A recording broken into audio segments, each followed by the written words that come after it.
si votre téléphone cellulaire vous demande, votre iPhone vous demande de faire un upgrade, ne le faites pas. Et lisez le contrat, la notice pour le upgrade. On va envoyer ça ici pour la mise à niveau.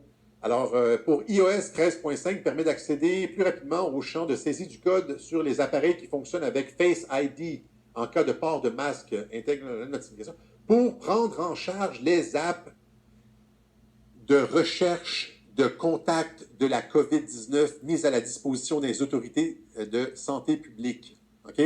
Alors, votre téléphone maintenant est comme, prend en charge, rend plus facile la transmission de données, va peut-être aller voir dans vos contacts, savoir à qui vous avez parlé, etc. Comprenez? Afin de trouver la source du COVID, etc. Donc, ne faites pas le upgrade, vous allez perdre votre vie privée, vos informations médicales vont être transmises, etc.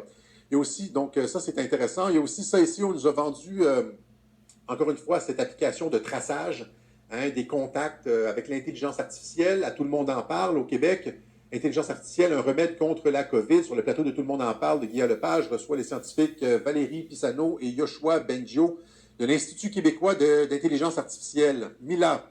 Et là, quand on regarde MILA, MILA, c'est...